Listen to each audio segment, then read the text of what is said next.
Professor David Michael Sanuel. Professor, good morning. Magandang umaga po, DJ Chacha at Manong Ted at sa Good lahat ng tagapakinig natin. Good morning po, sir. Welcome back to the show. Sir, siguro dahil nabanggit na rin ni Manong Ted yung tungkol kay dating Yusek Roberto Bernardo, I'm sure nakasunod din po kayo dito sa mga balita na nangyayari sa ICI. Ano pong reaksyon ng inyong grupo dito sa magkakasunod na hindi pagdalo ni dating Yusek Bernardo dyan sa ICI? Alam mo, nakakainis na rin yung nangyayari kasi nakadalawang postpone na or pangatlong postpone na yata ng appearance Pangatlo. nga ni Yusek Bernardo. Tapos parang ang balita ay November 11 or lagpas pa ang pagsalang niya. Di umano ay may sakit pero hindi naman ipinapakita ang certification ng doktor na talagang may sakit. At para lang maaalala ng ating mga kababayan, si Yusek Bernardo yung nagsabi na alleged bagman ni Senator Escudero si Maynard Ngu. Eh di ba kahapon nga, meron na namang concerned citizens letter ni John Santander, binabanggit yung posibleng koneksyon ni First Lady Lisa Araneta at ni Maynard Ngu. Pero apparently, pag kinalkal pa natin yung laman ng letter at na-confirm natin, meron na palang 2020 media report ang bilyonaryo, no, isang news page, na nagkaroon ng fundraising for Bongbong Marcos, 5 million pesos per plate sa isang establishment na pag-aari ni Maynard Ngu. Ngayon, syempre sasabihin ng iba, noong 2022 pa yan eh. Pero yun nga eh, di ba? So ngayon, may mga sumusulpot na bago. 2022 pala, parang may mako-connect the dots na tayo dito. And take note na hindi ito ang unang beses na may mga ganitong aligasyon sa mga campaign donors or fundraising for President Marcos, no?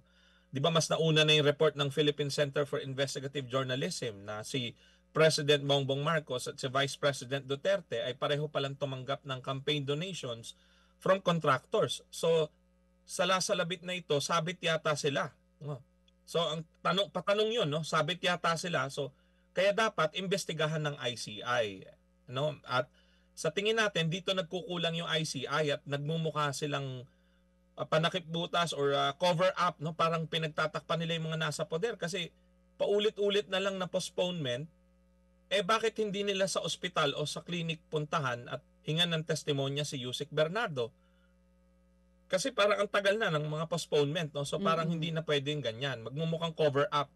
Lalo na't hindi naka-live stream ang mga hearings. So yun ang unang kailangan gawin ng ICI, i-live stream nila kasi otherwise nagmumukhang moro-moro, hindi natin alam ang nangyayari at talagang maaakusahan sila ng mga mamamayan na baka ito ay whitewash o cover up para mapagtakpan ang mga nasa poder. So iyan ang reaksyon natin at nakakagalit ito kasi pera ng taong bayan ang ginagamit ng ICI sa kanilang operasyon for sure, di ba? Ang nag-create niyan ay gobyerno dahil sa galit ng taong bayan. So para saan pa na nandyan sila kung hindi nila magagawa yung kanilang tungkulin na mabilis na imbestigahan ito at imbestigahan lahat, no? So kung hindi natin makukuha ang buong katotohanan na aabot sa lahat ng nasa poder, ay baka mas maganda pang mag-pack up na ang ICI at wag nang sayangin ng pera ng bayan, no? Kung hindi nila magagawa yung tungkulin nila. So yan ang ating reaction dyan. Oo, salamat po Professor. Pero again, uulitin natin, lahat naman talaga ito ng mga nabanggit na ito are all just allegations as of now. Pero naiintindihan namin where you're coming from. Kasi nga, para sa inyo, key witness ito. Pero uncooperative, pero para po sa inyo, base dun sa mga narinig ko, para bang tama, hinahayaan ng ICI na mangyari ito? At hindi mo lang nabanggit doon din sa mga balita sinasabi, pangatlong beses na nga po ito na hindi niya pagdalo dahil may sakit pa rin daw. Pero yung med certificate, to follow. Paano kaya yung ganun? Yan ang nakakagalit, no? Gagaya ng nabanggit natin, 'di ba, kahit sa mga ordinaryong manggagawa, kapag ikaw ay absent, hihingan ka ng certification na bakit ka umabsent, 'di ba? So dito dapat mas mahigpit kasi pera ng bayan na nakataya dito at saka paulit-ulit na eh. 'Di ba parang may duda na tuloy ang taong bayan. Ano ba? May niluluto ba sila or kinakausap pa si Yusek Bernardo para piliin lang ang mga tao na ididiin niya? So ayaw natin mangyari yun at habang tumatagal ito, lalong lumiliit ang tsansa na malalaman natin ang totoo kasi ganun yan eh, habang tumatagal, baka ang mangyari niyan, kumbaga scripted na yung sasabihin ni Yusek Bernardo. Lalo pa at hindi nga naka-livestream. No? So sabi nga kanina ni Manong Ted, bulag ang taong bayan sa nangyayari sa ICI. Tapos I think last week or 2 weeks ago ba, yeah, last week yata, no? I think someone from the US Embassy visited ICI. Aba, nauna pa yung embahador ng US na malaman kung ano nangyayari sa ICI kaysa sa atin. No? So delikado ito. Baka mamaya may interference na rin ng mga dayuhan. Pero sa atin ang basic issue talaga, mukhang hindi nagagampanan ng ICI yung kanilang sinasabi na tungkulin nila na mabilis na imbestigahan ito. Kaya mukhang sa taong bayan din nakasalalay ang patuloy na protesta at pangangalampag. Kaya babanggitin ko na rin, tuloy po ang mga plano natin na magkaroon ng malaking kilos protesta ulit sa November 30, araw ni Bonifacio.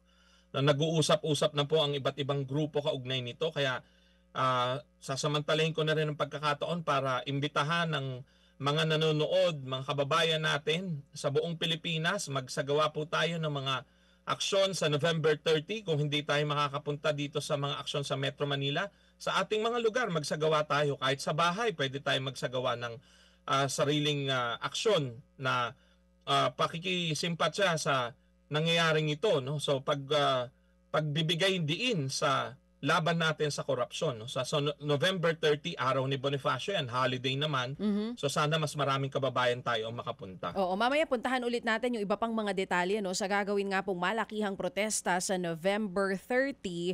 Pero narinig na namin yung reaksyon ninyo dito sa 3 beses na pag-postpone ni Yusek Bernardo dun sa hearing nga sa ICI. Ano naman ang reaksyon ninyo dito sa naging request ni dating Speaker Martin Romualdez na ipagpaliban din yung hearing dahil naman yung sa kanya naman sa huling balita, medical procedure. Ano naman pong reaksyon nyo doon? Siyempre, kung talagang may medical procedure, ay wala tayong magagawa, mapopostpone. Pero siguro ang minimum na hinihingi natin, ipakita nila yung certification ng kanilang doktor para alam rin ng taong bayan. Kasi si former Speaker Romualdez, public figure din siya. No? So may karapatan din ng taong bayan na malaman ng tungkol sa kanyang kalusugan, lalo na at kasama siya sa resource person, so iniimbestigahan ng ICI. So sana maging 100% transparent sila sa ano talaga yung nangyayari sa kanilang kalusugan. At saka magbigay sila ng klarong timetable kailan sila sasalang. At sana pag sumalang sila sa investigasyon or sa hearing, naririnig at napapanood ng taong bayan.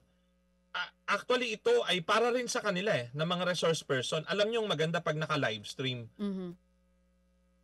Kung sila ay babagabagin ng kanilang konsensya dahil naka-livestream, alam nila na safely pwede nilang sabihin ang lahat ng gusto nilang sabihin at hindi sila mapagbabantaan ng sinuman. At pagbantaan man sila ng sinuman, maaring mabigyan sila ng proteksyon ng mamamayan kasi kung sasabihin nila ang buong katotohanan na naka-livestream, malalaman ng taong bayan sino ba talagang may kagagawan dito at sino ang nadawit lang at sino ang nagamit lang.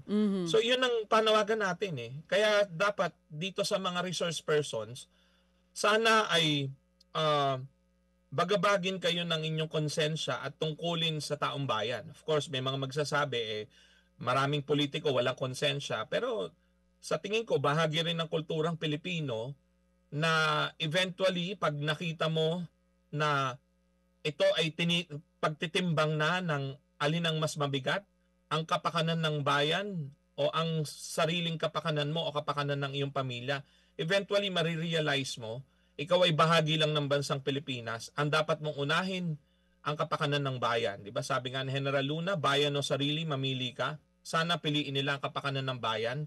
Isiwalat nila ang buong katotohanan, sino man ang tamaan.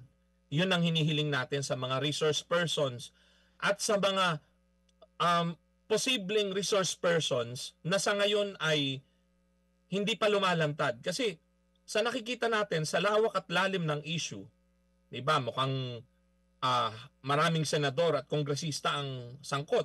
May ebidensya na para doon.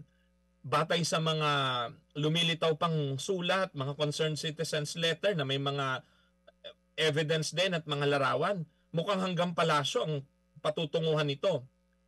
Ngayon, anong dapat gawin ng mga nakakaalam? Lumantad na sila ngayon. Isipin nila ang kapakanan ng bayan. Kasi sa ganitong kalaking mga krimen at pandarambong sa pera ng bayan, hindi ka panipaniwala na isa o dalawang tao lang ang nakakaalam. Napakaraming nagsabwatan dito para mangyari. Kaya Mhm. sana itong mga nakakaalam, isiwalat na nila ang buong katotohanan bago pa mahuli ang lahat. No? Mm. Ngayon ang panahon para lumantad na sila at Mm. sabihin ang kanilang nalalaman. Mm. At kung gusto nila na mapatawad sila ng bayan, iyon lang ang unang hakbang. Kailangan muna ng hustisya at para magkaroon ng hustisya, isawalat nila ang buong katotohanan. Professor, may nabanggit kayo, no? Narinig na rin namin yung panawagan ninyo sa ICI. Resource person na hanggang ngayon hindi pa lumalantad. Sino po ba sa inyong grupo ang gusto ninyo na ipatawag pa ng ICI na na para sa inyo, isa ito sa key witness dito sa issue ng flood control. Pero hanggang ngayon hindi pa rin na ipapatawag. Aside dun sa mga nauna na napatawag ng ICI. Sa tingin natin, no, yung binabanggit kahapon ng letter ni John Santander, no, may sapat na proof para ipatawag si Maynard Ngu. Kasi ulitin natin, 2022 pa lang ay nababanggit na yung pangalan niya related sa mga Marcos. So dapat at the very least imbitahan.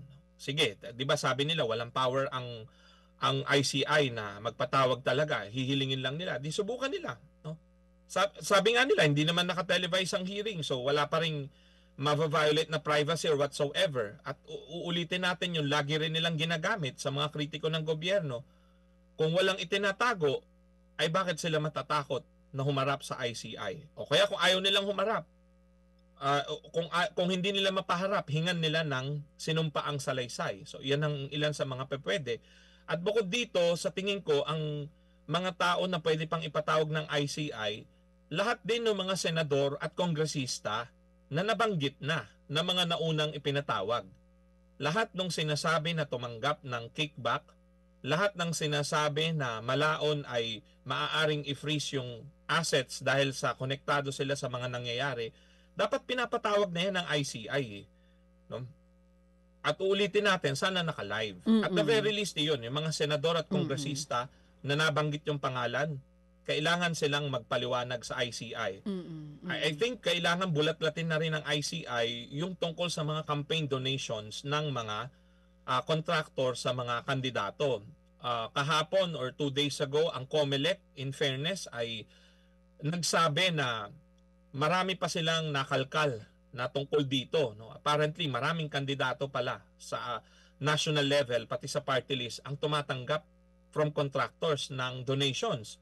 So, interesado tayo sa sinasabi ng COMELEC at sa tingin ko, kailangan ng ICI, ipatawag rin nila isa-isa yung mga contractors na yon at yung mga senador at kongresista na nasa listahan ng COMELEC. Kaya related na panawagan sa COMELEC, ilabas na nila as soon as possible yung listahan na yan.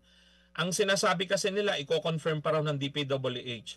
Sa tingin ko, kahit ang COMELEC, kaya na nila i-confirm yun kasi nasa publiko naman ng datos sa database ng mga contractors ng DPWH. So basta may isang kontrata sa gobyerno, noon o ngayon, past or present contracts, contractor yan ng gobyerno. So dapat, ilagay na nila yung sa listahan at isa publiko nila.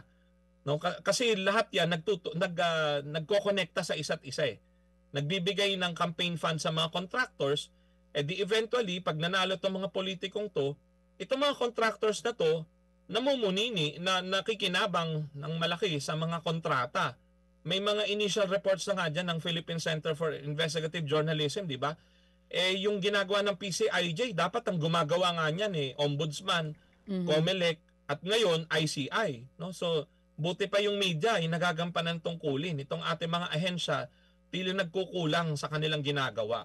At ang nakakalungkot lang dito ay kung deliberate yung pagkukulang. Kasi ulitin ko, hanggat hindi naka-livestream ang hearings, hanggat mabagal ang mga patawag at laging napopostpone yung pagpapatawag sa key persons, ay magiging valid ang puna ng ating mga kababayan na parang cover up o whitewash ito.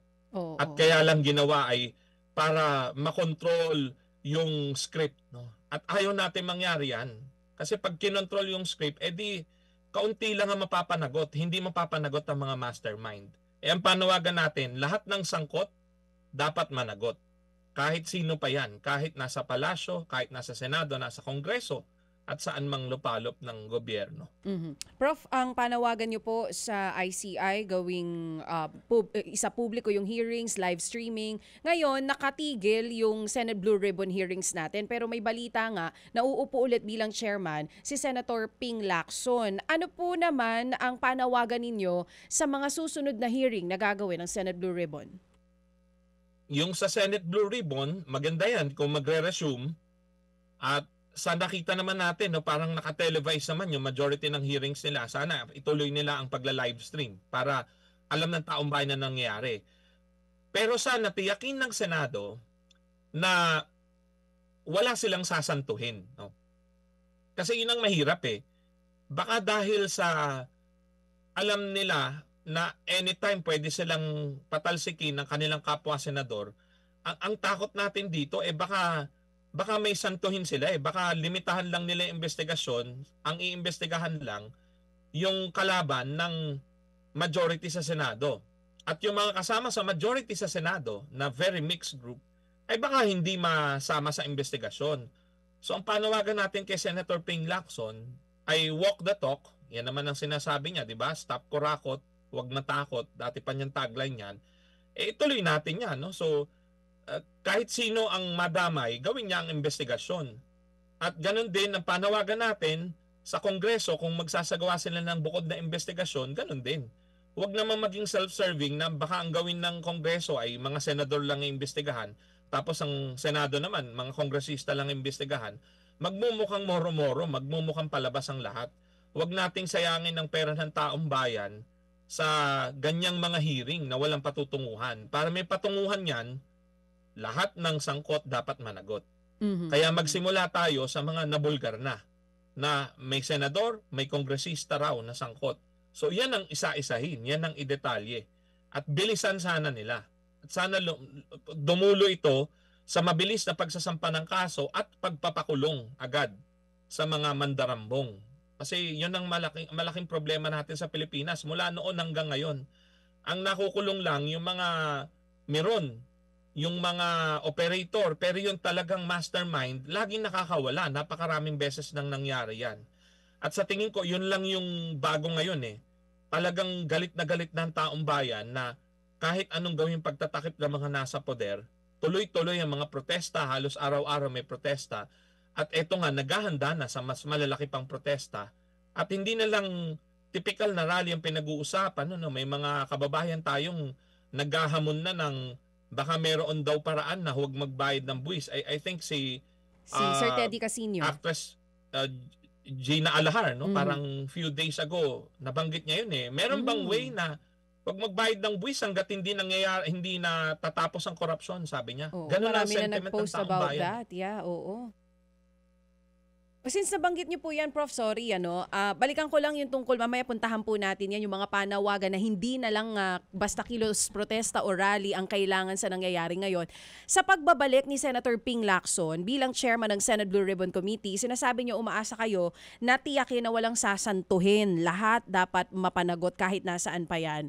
Sa tingin niyo po kayang gawin ito ni Senator Ping doon sa magiging investigasyon na gagawin niya? With his track record, of course. To be fair with Senator Lacson, sa pagkakaalam ko, never siyang tumanggap ng pork barrel mula noon hanggang ngayon, sa pagkakaalam natin. So kung track record niyang pag-uusapan, may sapat na tapang si Senator Ping para gawin yon. So hamon natin, challenge sa kanya na ipagpatuloy niya yan.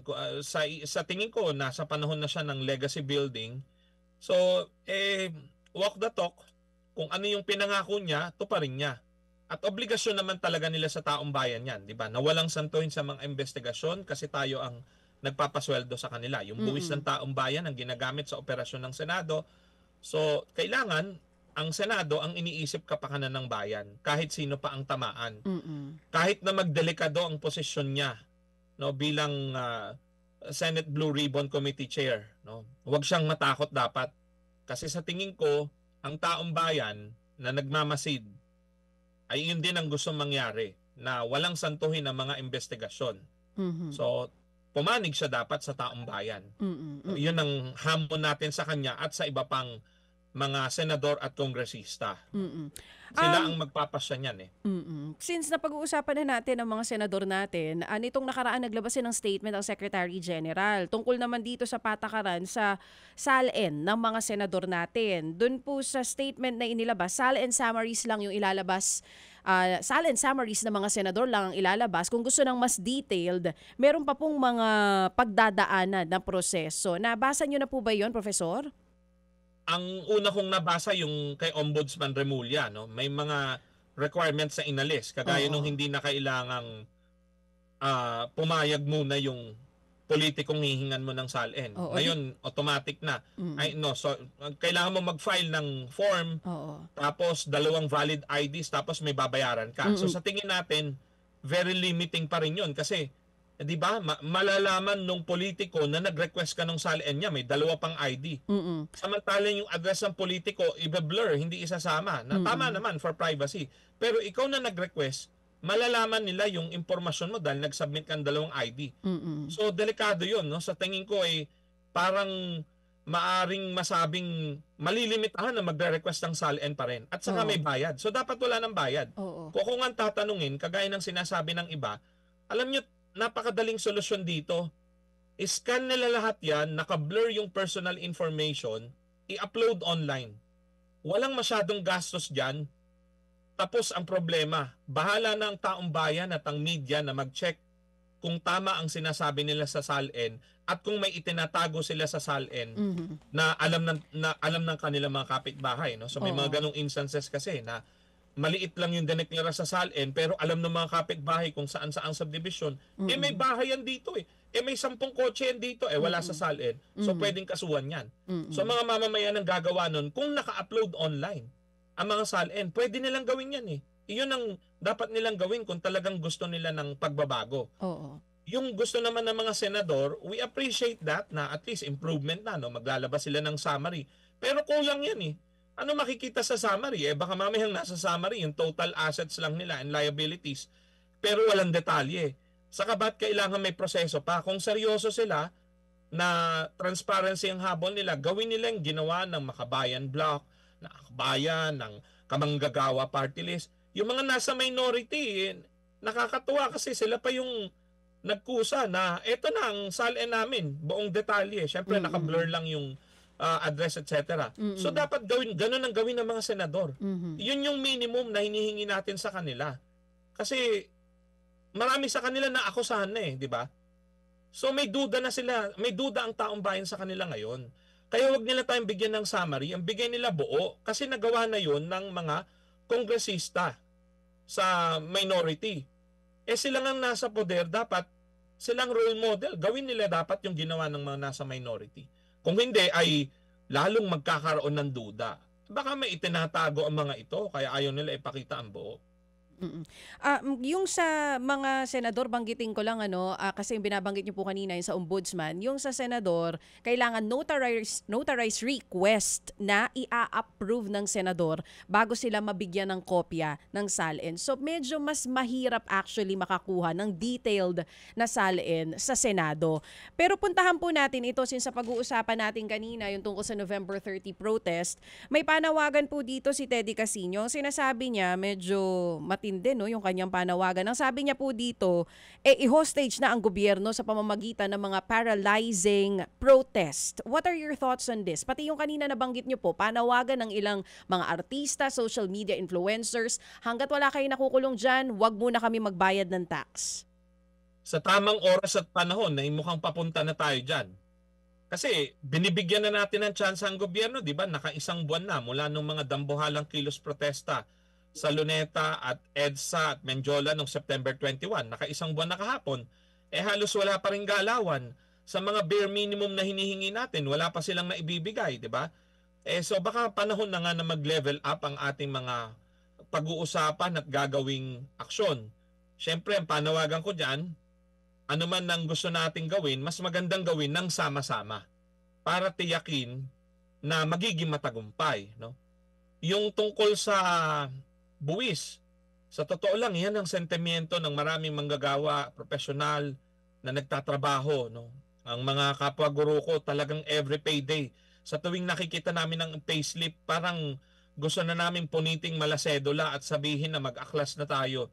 Kasi talagang harap-harapan ng pangloloko nila sa atin, di ba?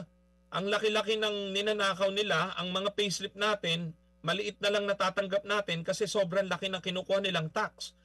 Matagal na po akong tax reform advocate kasi batay sa aking mga research noon pa, no, ay ang Pilipinas ang isa sa may pinakamalaking individual income tax rate sa Southeast Asia. No? Overtaxed tayo pati sa value added tax, no? Overtaxed tayo. Kung ikukumpara natin yung kinikita ng typical na Singaporean, na typical na Pilipino, sa Singapore mas maliit pa yung tax sa kanila kaysa sa atin. Alam naman natin na mas matinutino yung system nila, no? I mean, wala korupsyon. Sa atin may korupsyon. Ninanakaw lang yung pondo. Kaya sa tingin ko valid ang mga panawagan ng ang mga kababayan natin na i-consider na yung mga hakbang na may posible bang paraan na sabihin natin na magkaisa tayong i-delay ang pagbabayad ng buwis hanggang sa masolusyonan itong mga nangyayaring ito. Wala naman tayong intensyon na hindi magbayad eh. Ang gusto natin, i-delay, hindi muna ibibigay sa kanila hanggat hindi nila inaaksyonan ang korupsyon. Hanggat hindi nila nilulutas itong napakalaking alingasaw problema ng korupsyon. No? So, sang-ayon tayo na dapat nang ikonsidera ng taong bayan ang lahat ng opsyon. Kasi hindi gumagalaw ang mga otoridad eh. So ika nga ay baka umaray sila kapag ka ang usapin na ay usapin ng pera. No? Yan ang mga nababanggit. Siyempre, kasama dyan, hindi lang naman yan ang naiisip natin. No? May ang mga guro magsi-sit down strike na, ang mga manggagawa, I think weeks ago nasimula na mga lunch break protest. Mas maraming ganyan ang aasahan natin sa susunod na mga linggo hanggang November 30 at lagpas pa. Mga noise barrage sa mga komunidad, tarpaulin hanging sa mga bahay natin, walkout sa mga estudyante, tuloy-tuloy pa rin. Sa tingin ko, ang panawagan natin sa taong bayan dyan ay simple, gawin natin yung sa tingin natin ay makakatulong parang ating panawagan ay mas lumawak at mas mapakinggan ng otoridad. Okay. Mas maganda kung may kasama tayo doon sa ating pinaplano at ginagawa. At kami, ang grupo namin ng Taong Bayan Ayaw sa Magnanakaw Abusado Network Alliance o tama na, at ang Kilusang Bayan kontra Kurakot na nabuo doon sa Bahasa Luneta protest noong September 21, no, yung mga initiators noon, ay willing na willing po kami makipag-usap sa mas marami pang grupo at individual para sa mga bagay na ito. No, at susuportahan natin at magiging kabalikat tayo sa lahat ng inisyatiba ng ating mga kababayan na ang gustong mangyari ay maobliga ang gobyerno na aksyonan ang korupsyon, wakasan ang korupsyon. At syempre, pang long term, wakasan din ang paghahari ng mga korap na dinastiya. Okay, Professor, bagamat nailatag mo na itong mga napaka-importanteng punto, sa panghuli na lang bilang bahagi na rin ng ating pagpapasalamat sa iyo, reaksyon lang na maikse sa sinasabi naman ng gobyerno.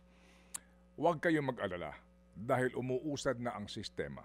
Ang ombudsman kumikilos na, ang Sandigan Bayan, meron na silang sinasabing bagong panuntunan para bumilis ang paglilitis. Huwag kayong mag-alala. Oo, maghintay lang tayo because there is a system and the system is working. Reaction please. Ang reaksyon ko po dyan totoo naman parang bumibilis ang mga investigasyon kaugnay ng mga Duterte at mga kaalyado nila. Pero may nakikita tayong pagbagal o tila pagtatakip sa posibleng koneksyon ng dinastiyang Marcos sa mga isyong ito. So kaya sa ombudsman at sa iba pang nasa gobyerno, para po mapaniwala nyo ang taong bayan na totoo yung sinasabi nyo na huwag mag-alala at kumikilos na kayo ng mabilis, ay di totohanin ninyo. Dapat wala kayong santuhin. Ulitin natin, lahat ng sangkot dapat managot, kahit sino pang dynasty. Huwag kayong mamili ng kaaway lang na dinastiya. Lahat ng dinastiya, kahit kaalyado nyo, kailangan huwag santuhin sa investigasyon. Professor David Michael San Juan, salamat na marami sa iyong pagbibigay ng panahon at paliwanag sa aming programa. Kami lubos na nagagalak sa ating ugnayan na ito para lang natin mapanatiling buhay ang damdamin ng taong bayan sa usapin ng pagsugpo sa pagsugpo sa korupsyon at yun nga, yung usapin ng pagpapanagot. Mabuhay ka, David. Yeah. Salamat na marami. Prof. David, Maraming salamat thank you. One last invite na lang meron sa pa ba? mangyayaring protesta sa November 30. Kakasabi niya lang kanina. Okay. Paulit lang natin. Sige. Ito po, para sa lahat ng mga pupunta on November 30, lalo na yung mga hindi naka-attend last September 21 rally. Professor? Sa November 30 po mga kababayan, magkakaroon muli tayo ng malalaking kilos protesta sa buong Pilipinas. Sa Metro Manila, inaasahan natin sana maging isang venue na lang o isang malaking venue sa Metro Manila, magsasama-sama muli ang mga pamilya, individual, lahat-lahat. Lahat ng sektor ng lipunan inimbitahan sa November 30, araw ni Bonifacio. Ipakita natin ang ating galit sa korupsyon. Ipakita natin ang gusto natin mangyari sa sistema. Dapat ayusin na ang sistema, wakasan ang paghahari ng mga korap na dinastiya. November 30 po yan, holiday, kaya sana mas marami makapunta. Kung saan, i-anunsyo po natin yan soon sa isang press con. Tuloy ang laban po, ating mga kababayan, tuloy ang laban hanggang maipagtagumpay natin ito at mabuo na natin ang pinapangarap nating Pilipinas. And definitely, kami muling tatawag sa iyo bago mag-November 30. Salamat na marami. Again, Professor David Michael San Juan. Mga kapatid, brothers and sisters, saan ka pa? Dito na tayo sa totoo. Dito na tayo sa True FM. Mga kapatid, mag-subscribe and follow po kayo sa social media accounts ng True Network PH. Yan po kami. Hanapin nyo lang True Network PH, Facebook, Instagram, YouTube, TikTok, and podcast. Mapa-Apple or Spotify man yan, mahahanap nyo kami. Lahat ng mga napapanood at napapakinggan nyo po sa programa, nasa social media accounts namin yan. So, paano mga kapatid? See you sa social media!